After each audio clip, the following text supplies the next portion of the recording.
back again. It's even later on Wednesday.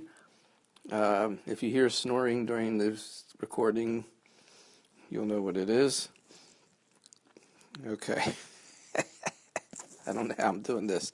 Okay, here we go. 2 questions in one. 10 and 11. Let's go through it. What do they want to know here? They want to know which of the following is most likely to be the basis of allocating fixed costs.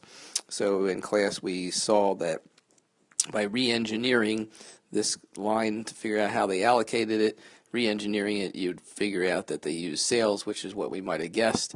They use relative sales to allocate the fixed costs. The reason the problem does this and then goes into the next problem is to make sure you're aware of the fact that this $150,000 of fixed costs is going to have to be allocated no matter what, whether we add products, take away products.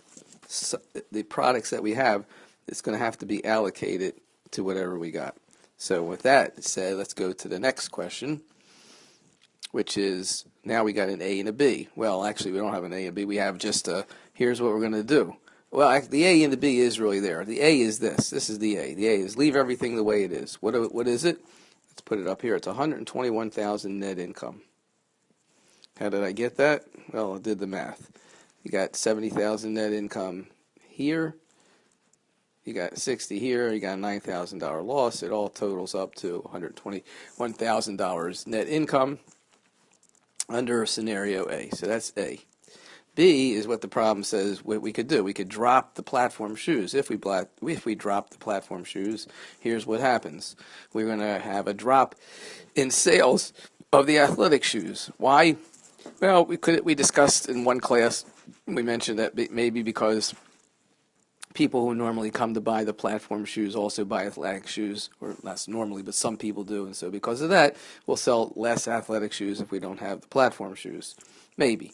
Whatever the reason is, this is the prediction, so we're going to go with doing the B. The B is under this scenario. So how does it work?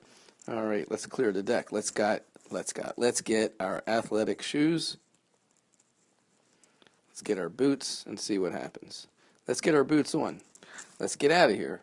All right, so the sales for boots will be the same, 360. Variable costs will stay the same. Then I'll subtract to get a contribution margin of 220. If direct fixed, direct 1 0 too many.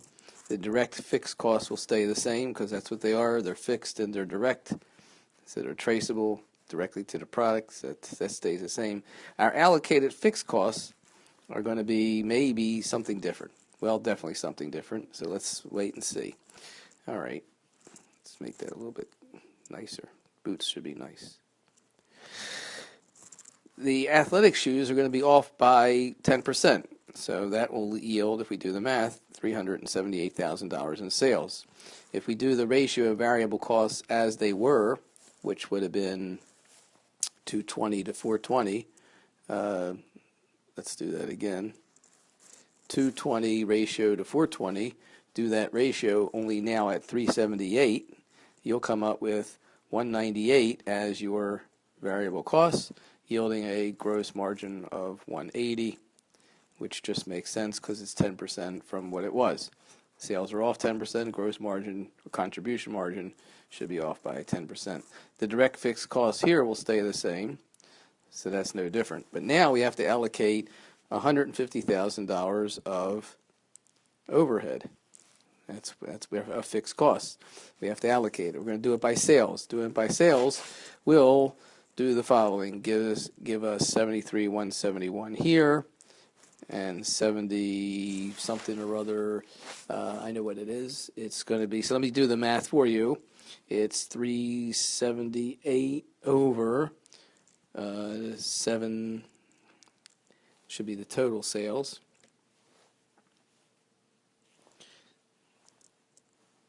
So I'm going to show you how it's done, in case you're not following. The total sales is 738. We'll say K, 738,000. This is the ratio. This ratio, 378 times the 150, is going to give us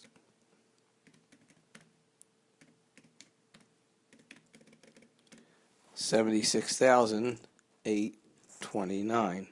And that's how this was derived. They're both derived the same way, by taking the pro rata ratio of what the sales are relative to the 150. So the 150 is now composed and allocated this way with these two products, and that's going to yield us different profits. And I'll do the math. You should do the math also.